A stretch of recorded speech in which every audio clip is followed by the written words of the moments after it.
The Duc D'Omelette by Edgar Allan Poe, and stepped at once into a cooler clime. Cowper.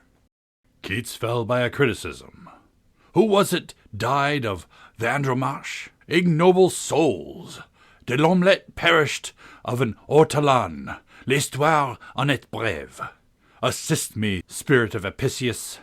The golden cage bore the little winged wanderer, enamoured, melting, indolent, to the Chaussée d'Antin, from its home in far Peru. From its queenly possessor, La Bellissima, to the Duc de l'Omelette. 6 peers of the empire conveyed the happy bird. That night the Duke was to sup alone. In the privacy of his bureau, he reclined languidly on that ottoman for which he sacrificed his loyalty in outbidding his king, the notorious ottoman of Calais. He buries his face in the pillows. The clock strikes. Unable to restrain his feelings, his grace swallows an olive. At this moment the door gently opens to the sound of soft music, and lo, the most delicate of birds is before the most enamoured of men. But what inexpressible dismay now overshadows the countenance of the Duke? Horreur! Chien! Baptiste! L'oiseau! Ah, bon Dieu! Cet oiseau modeste que tu as déshabillé de ses plumes, et que tu as servi sans papier. It is superfluous to say more. The Duke expired in a paroxysm of disgust. Ha, ha, ha, said his grace on the 3rd day after his decease. He, replied the devil faintly, drawing himself up with an air of hauteur. Why, surely you are not serious, retorted de L'Omelette. I have sinned, c'est vrai, but, my good sir, consider. You have no actual intention of putting such barbarous threats into execution? No what? Said his Majesty. Come, sir, strip. Strip indeed, very pretty, i' faith. No, sir, I shall not strip. Who are you, pray, that I, Duc de l'Omelette, Prince de Foie Gras, just come of age, author of Mazurkiad, and member of the Academy, should divest myself at your bidding of the sweetest pantaloons ever made by Bourbon, the daintiest robe de chambre ever put together by Rambert, to say nothing of the taking of my hair out of paper, not to mention the trouble I should have in drawing off my gloves. Who am I? Ah, true, I am Beelzebub, Prince of the Fly. I took thee, just now, from a rosewood coffin inlaid with ivory. Thou wast curiously scented, and labelled as per invoice. Belial sent thee, my inspector of cemeteries. The pantaloons which thou sayest were made by Bourbon are an excellent pair of linen drawers, and thy robe de chambre is a shroud of no scanty dimensions. Sir, replied the Duke, I am not to be insulted with impunity, sir. I shall take the earliest opportunity of avenging this insult. Sir, you shall hear from me. In the meantime, au revoir.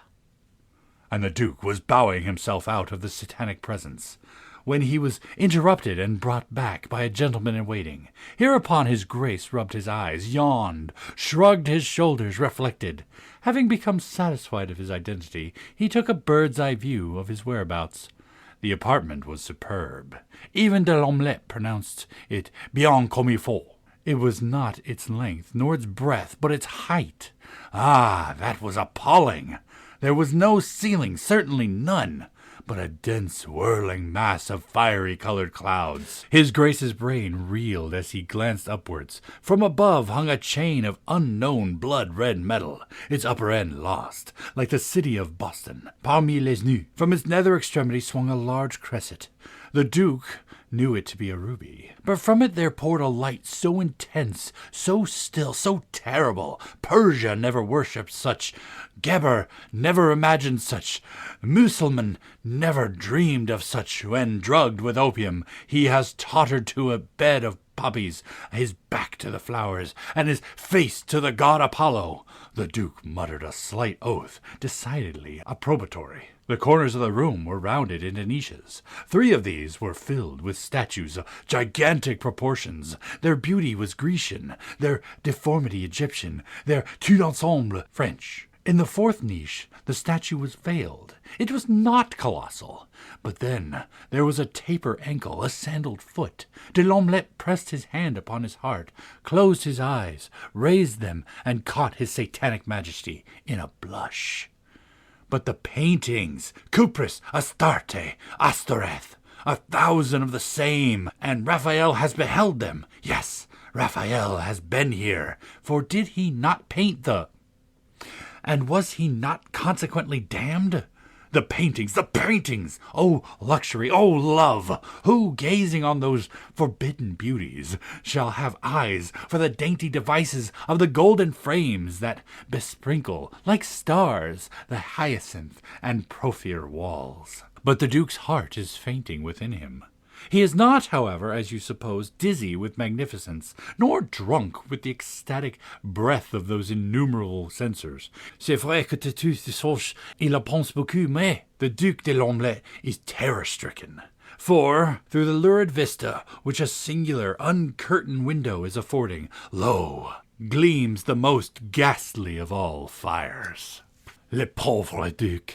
He could not help imagining that the glorious, the voluptuous, the never-dying melodies which pervaded that hall as they passed, filtered and transmuted through the alchemy of the enchanted window-panes, were the wailings and the howlings of the hopeless and the damned. And there, too, there, upon that ottoman, who could he be? He, the petit maître?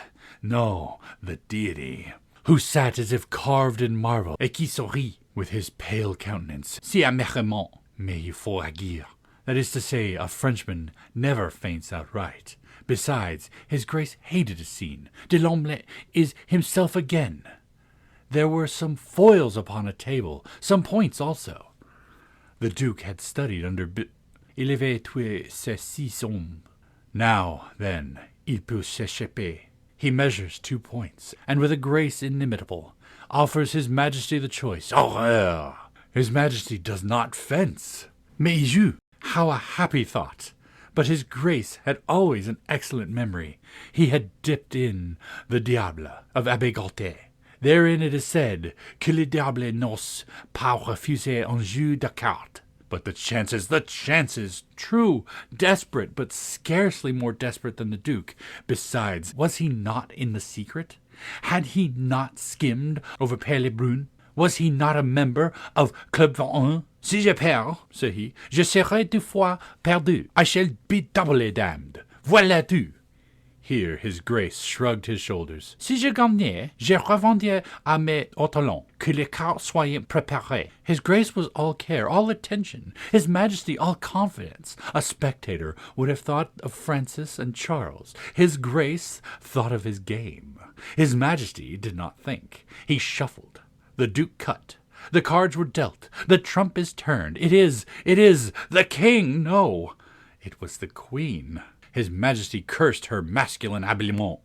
De L'Omelette placed his hand upon his heart. They play.